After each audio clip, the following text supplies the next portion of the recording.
Olá, seja bem-vindo. Veja os destaques desta edição. Taubaté em alerta. Cidade constata epidemia de dengue. Números de casos quase dobram em relação ao ano passado. Na contramão da crise, mercado de alimentos saudáveis não para de crescer no Brasil. E ainda, lei determina que estacionamentos devem fracionar a hora para cobrar dos clientes. Você confere essas e outras informações agora.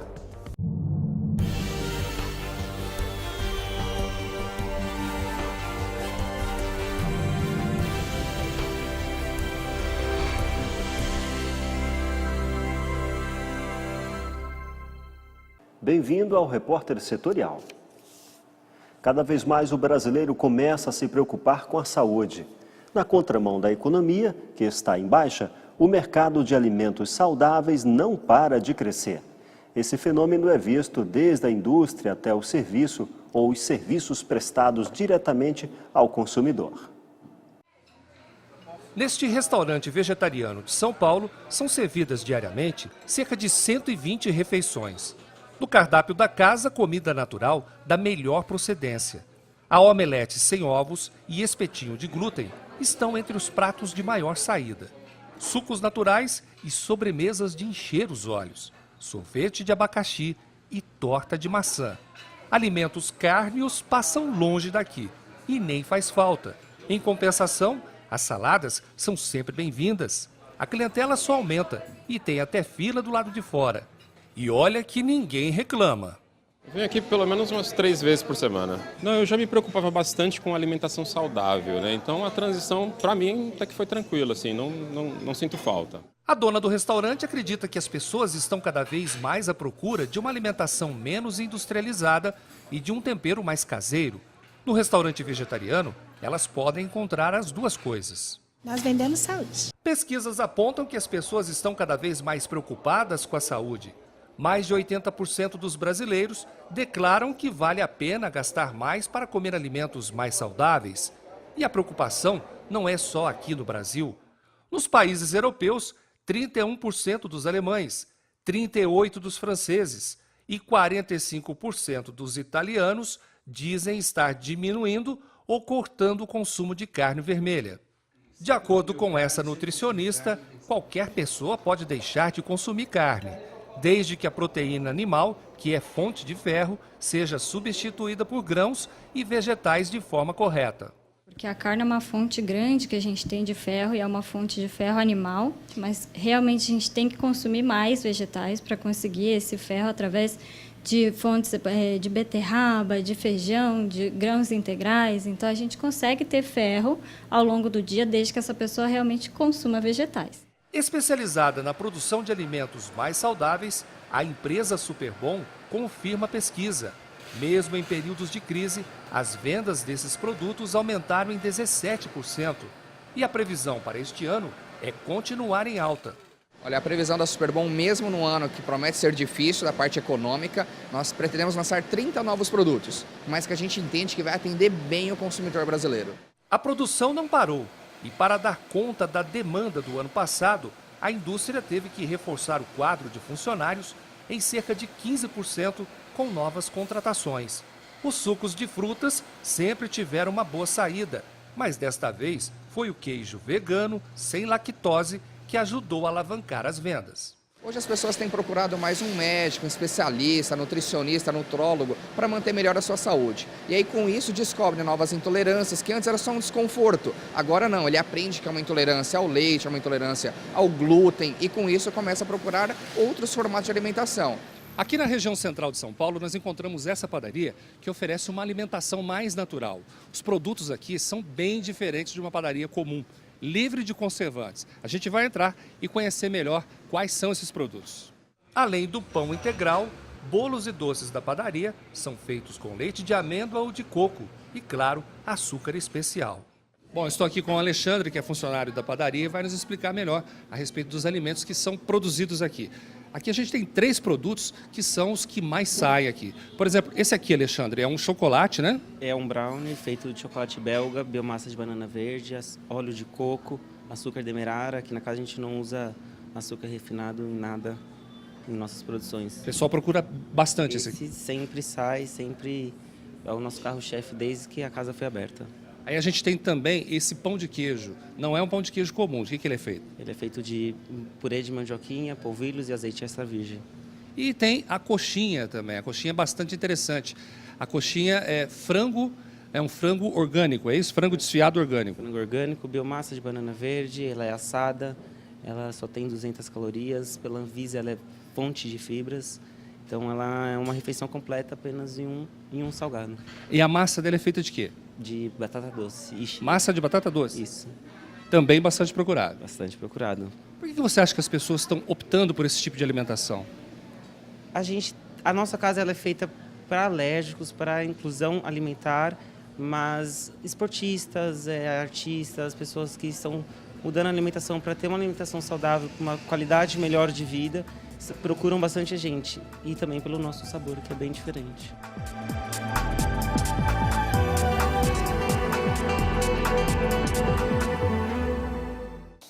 As mães de bebês com microcefalia precisam muitas vezes abdicar de seu trabalho para cuidar exclusivamente da criança. Afinal, com o acompanhamento adequado desde cedo, o desenvolvimento tende a ser melhor. O estado brasileiro de Pernambuco é um dos mais atingidos pelo surto do Zika vírus no país. Foram relatados mais de 1.500 casos suspeitos de microcefalia relacionados ao Zika. Isso representa cerca de 30% do total de casos em todo o país. Um centro de reabilitação na periferia de Recife, capital de Pernambuco, recebe dezenas de mães que levam seus bebês com microcefalia para serem consultados toda semana. Rosilene Pereira de Mesquita, cujo bebê foi confirmado com microcefalia ainda durante a gravidez, disse que não é fácil para uma mãe aceitar essa realidade. Eu me senti muito, muito triste, porque eu estava esperando um neném de saúde, né, bem, e ele veio assim, né, a gente não estava esperando um bebê com essa malformação. É um susto ainda. A pessoa ainda fica assim, esperando que se conforme, né, com as coisas. O pequeno Arthur, com 4 meses de idade, tem sofrido com sintomas da microcefalia, o que deixa a mãe angustiada. Que chora muito, fica muito irritado, dorme pouco. E Arthur tem um problema assim, que ele não come com facilidade, é muito ruim para comer. Aí isso eu fico muito preocupada com esse negócio de Arthur, por conta dele não comer bem, igual os outros bebezinhos, né? E então, a dedicação tem que ser exclusiva. Eu não posso ir trabalhar. Como é que eu vou trabalhar e levar ele para o médico, não é? Aí eu tenho que optar. Aí eu opto o quê? Levar ele para o médico. Porque se eu não levar, até os médicos podem dizer assim, que a mãe de Arthur não está levando Arthur para o médico, né? Para a fisioterapia, aí vai entrar o conselho tutelar, ela mesma é que denuncia, entendeu? Porque a pessoa não está fazendo aquilo certo, do jeito que tem que ser. A mãe tem que estar pronta para fazer o acompanhamento do seu neném. As mães que passam pela mesma dificuldade lotam o centro de reabilitação, na esperança de um bom desenvolvimento do filho, como relata outra mãe. A gente sempre deseja o melhor para os nossos filhos, né? Eu acredito que ele venha assim desenvolver bem, assim, muito melhor do que se tivesse descoberto tardiamente, né? Eu espero que ele vá falar, que ele vá andar, que ele vá ler, escrever, que ele vá estudar, que ele vá ter uma vida normal, como outra criança, outro adolescente, outro adulto normal. A microcefalia se dá quando o perímetro cefálico é abaixo do padrão, e isso atrapalha o desenvolvimento neurológico da criança, podendo afetar a fala, o andar, etc. E o Zika vírus tem sido apontado como um dos principais causadores da malformação no cérebro. Embora o carinho dos pais pelos filhos deve acontecer em qualquer situação, ninguém deseja que o bebê nasça com algum problema de saúde, não é mesmo?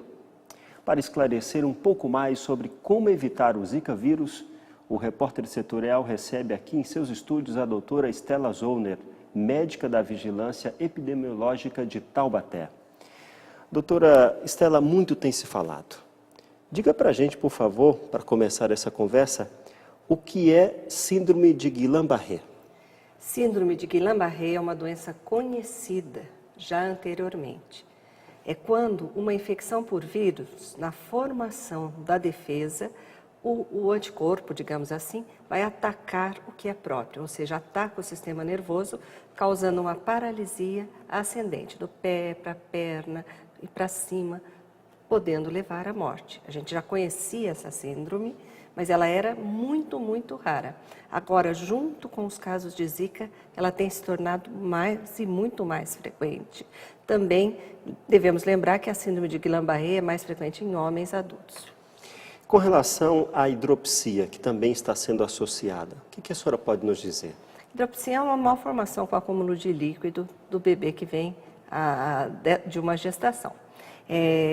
No caso dos vírus, como de uma forma geral, múltiplas malformações podem estar associadas. A gente já conhecia associadas a vírus da rubéola, por exemplo, ou até a outras doenças bacterianas, como por exemplo a sífilis, dando microcefalia. Mas agora, junto com a microcefalia associada possivelmente à Zika, tem vindo muitas malformações. Doutora Estela, e o que o telespectador pode fazer para colaborar, para minimizar ou acabar com essa situação? Fazer o dever de casa, não deixar água parada, combatendo os focos do mosquito. É isso que precisa ser feito. Higiene e organização. Parece simples, é simples? Não é simples. Costumo dizer o seguinte, a gramática todo mundo sabe, ou seja, a teoria, mas a prática ainda falha.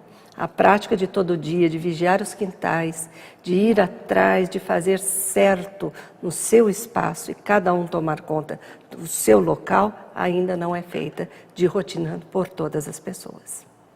É importante que cada um faça a sua parte. A doutora Estela continua aqui na bancada do Repórter Setorial e volta daqui a pouco falando ainda sobre saúde. Fique com a gente. Em Ubatuba, o bairro Piranguinha recebeu 10 computadores com acesso livre e gratuito à internet, como parte do programa Acessa São Paulo. O posto funciona de segunda a sexta, das 8 horas da manhã até às 6 da tarde e está disponível para todos. Os menores de 15 anos devem levar autorização de um responsável para realizar o cadastro. E os menores de 12 devem ir ao local acompanhados dos responsáveis legais. O posto do Acessa São Paulo foi instalado na sede da entidade Gaiato e uma vez por semana será utilizado pela ONG para oferecer cursos e oficinas de projetos atendidos pela instituição, que visam desenvolver lideranças comunitárias. O Repórter Setorial faz um breve intervalo e no próximo bloco você vai ver. Governo aumenta impostos sobre produtos de informática. Aguarde um instante, nós voltamos já.